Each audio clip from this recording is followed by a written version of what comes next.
I just reviewed a $2.7 million investment portfolio, and on the surface, it seemed reasonable. However, when I took a closer look, there are some serious design flaws and gaps. Welcome to my portfolio audit series. My name is Michelle Hung, a financial planner and associate portfolio manager who's reviewed hundreds of portfolios over the years. In this series, I'm going to be sharing real audits, showing the flaws, the gaps, and the opportunities that most investors never see. By the end, you'll know exactly what to look for in your own portfolio and how small changes can make a big impact. Today, we're going to be going through an anonymized case study of a real household. We're going to call them Kevin and Caitlin. Kevin and Caitlin have about $2.7 million in their portfolios, 60% equities, 29% fixed income, and around 12% in cash and equivalents. They are 63 years old, set to start drawing down from this portfolio in 2028, so 2 more years. And right now, they have about $370,000 across their TFSAs, 1.8 million in the RSPs and liras, and $550,000 in their non-registered portfolios. So the type of portfolio that I saw doing this audit, I call it the copy-paste portfolio.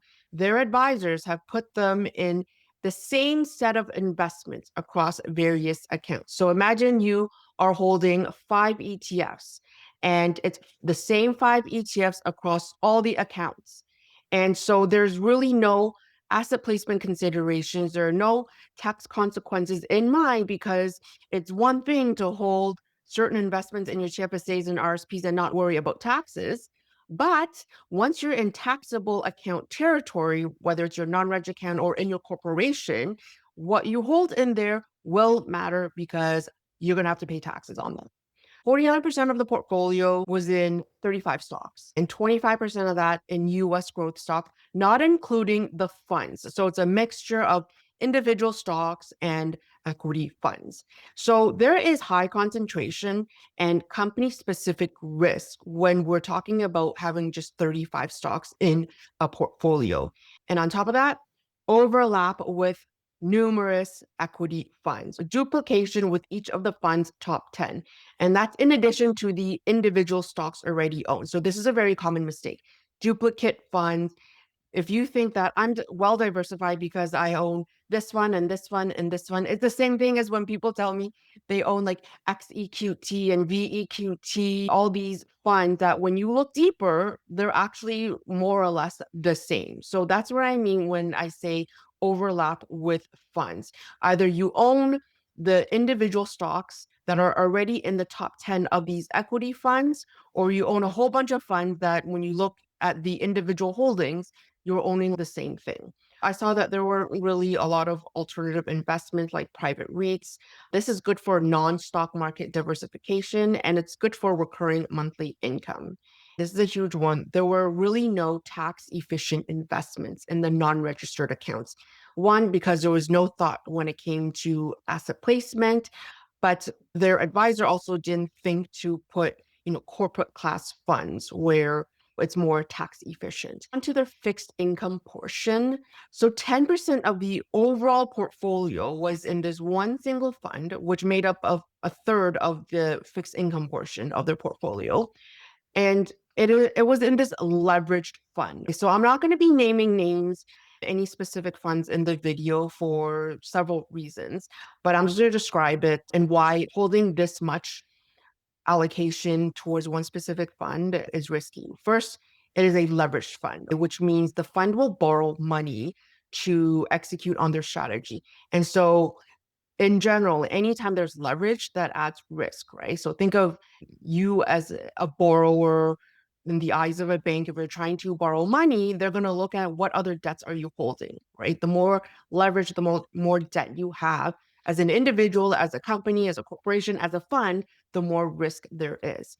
So the risk return is just not very good. In addition to the fees on this fund, this fund has a 15% performance fee with no hurdle. That means they'll take 15% performance fee for any amounts over 0% return. So if this fund earns 1% return, they're taking 15% of that 1%. On top, of the management expense ratio, the MER, for this fund, which is in this case, it's 1.18%. So let's just say this fund, and remember, this is a fixed income fund. So they can't have target returns like a hedge fund, right? So if they're targeting 6% gross return, their MER is 1.18%. If they take a performance fee of 50% of the 6%, that ends up being 0.9%. So 6% minus 1.18% minus 0.9%, that ends up being roughly 4% net return. In addition to the advisor fee, so their investment advisor charges roughly 1% of their assets. So that's about 3% in fees, and you end up with a net 4% return with this additional risk, because remember, it's a leveraged fund, not a good deal. And the fact that it's 10% of the overall portfolio, that's too high of an allocation. Another bond fund that they had also has a high MER. It's about 2.43%. So it's very high for a bond fund. Remember, it's fixed income, it's lower risk. It should be lower risk than equities. It also uses leverage, again, extra risk. So when we factor in the overall risk return profile, it's worse than a corporate bond index. Yes, they can be like, hey, we're beating this corporate bond index, but we think about how much they're charging in fees and the extra risk, extra level of risk they have to take to achieve the returns just to be a plain vanilla corporate bond index. So this is what we have to be careful with when it comes to leverage and fees on the funds that we pay for as investors. Now, they also have about a 12% allocation to cash and GICs. There's really no rationale behind it. When I asked, hey, is it for some short-term with liquidity needs? Do you need this money? No.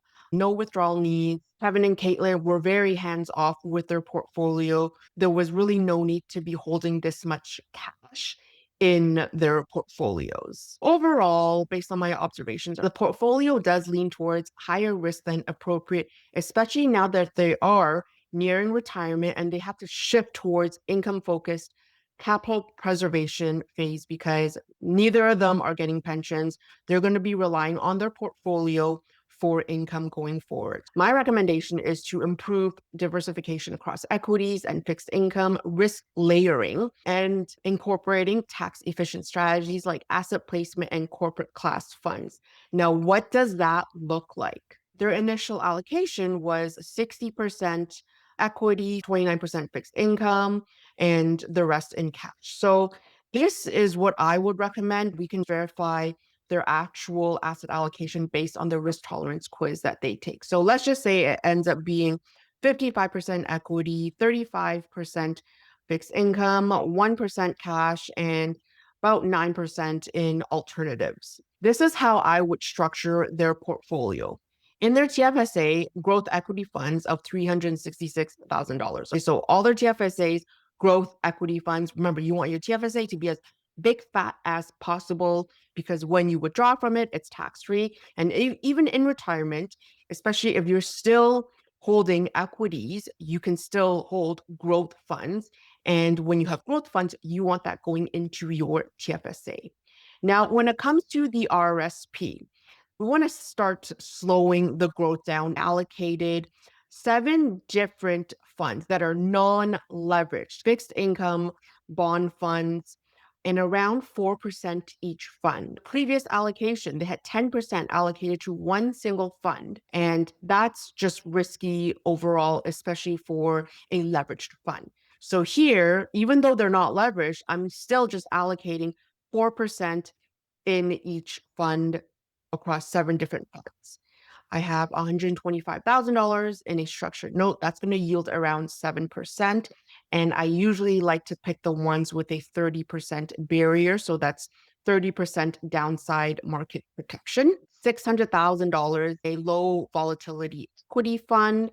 So it's going to pay more of dividends than a growth fund. $285,000 in some growth equity funds, and a private fund. It's a music royalty fund. I put that in here because this one is not tax efficient, so I want to shelter the taxes in an RRSP. And as for the non-registered portion, 82% of this non-registered portfolio is now going to be tax efficient. So $200,000 across two tax efficient, high dividend paying ETFs, 50,000 in a low volatility equity fund. There's a specialty fixed income fund, $100,000 go in. Now, why is this not in the RRSP?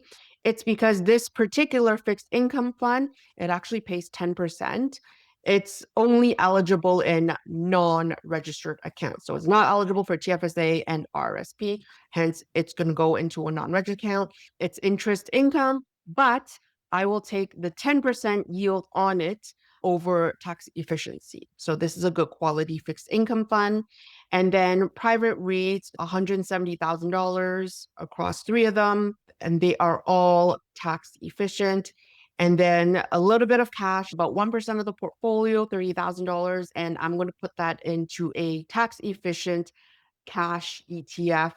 It doesn't pay out distributions, so it's tax efficient. This is how I would reallocate, transition that portfolio into this portfolio. And the overall income yield on this portfolio ends up being around 4.6% per year. Just the income, not accounting for growth, which produces an annual cash flow of roughly $124,763 pre-tax. The problem wasn't performance, the problem was design. And a portfolio of this size needs intentional diversification, risk that actually matches life stage, tax coordination across accounts. That's where asset placement comes in, and an income strategy that makes sense now that they are moving towards retirement and relying on income from this portfolio. So it's not about just a collection of investments that look good on a statement. It has to make sense. There has to be various risk levels within each asset class, like within equities, within fixed income. You're going to hear me say this all the time. Not all equities are created equal. Not all fixed income are created equal. If you have a seven-figure portfolio and you've never had it reviewed from a risk, tax, and income perspective, book a free portfolio audit with me. The link is in the description below. If you enjoyed this portfolio audit series, please like and share and subscribe to my channel for more.